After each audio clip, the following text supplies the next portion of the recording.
Okay, welcome to your anatomy with poses. What we're going to go through today will be how you're going to teach each pose as well as assist and anything that might be going on with your students starting from a beginner level so that you can know how to correctly adjust them.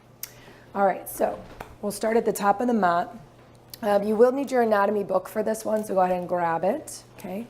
And then we'll turn to page. If you're not warm, please go ahead and warm up. But first one we're going to do is going to be on page number 58. Okay, so we're going to be in plank pose.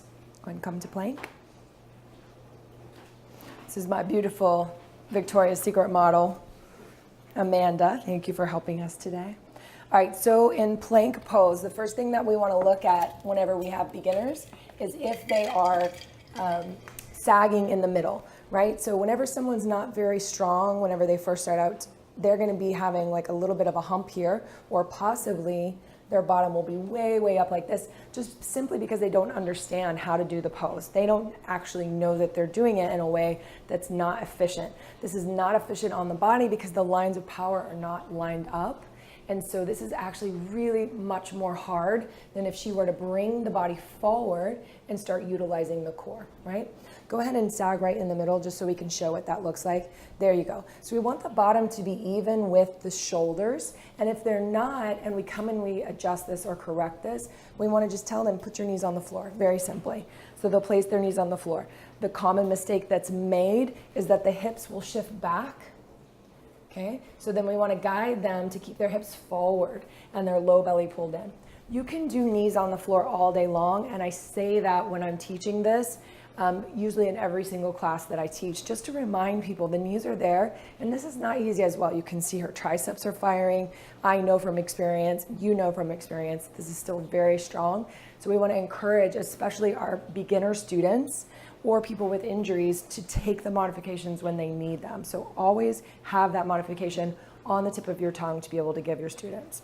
All right, so whenever we come to our students, we always wanna make sure that they know that we're there. So when you're in a plank position, sometimes the head will be down, drop the head. Good, so if I walk up to her, she might not even know that I'm coming towards her if you don't have a studio that has creaky floors and you're super silent like a ninja, right? So first I would tell her to go ahead and put her head up, and that's letting her know that I'm there beside her before I even touch her. Another thing that I do sometimes is rub my hands. I won't reiterate this every single pose, so you will need to remember that it's important that you don't scare your students when you walk up, especially if you're going to come behind them. So if I was going to adjust this and come behind her, she would not know I was here right now, right? Okay, so the first thing that I would do is I would just check out the alignment, make sure she's not crunching in the low back. Go ahead and sag just a little bit for me. When you're doing this, this is creating pressure in between the vertebrae. A little bit of pressure is wonderful for our bones. It helps them to grow stronger. But down here in the low back, we need this space to be really strong. Just our lifestyles are normally not lined up to have our spine in alignment when we leave the yoga room. So if I could tell you one piece to always be checking out on your students, it's their spine, because it's super important as they leave your space.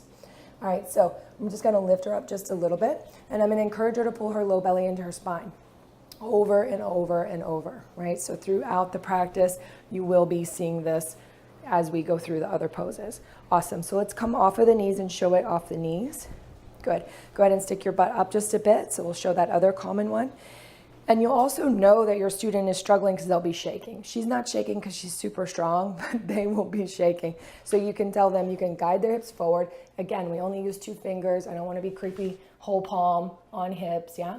So only 2 fingers, maybe even just one. Shift her weight forward a bit so that the bottom comes out of the sky.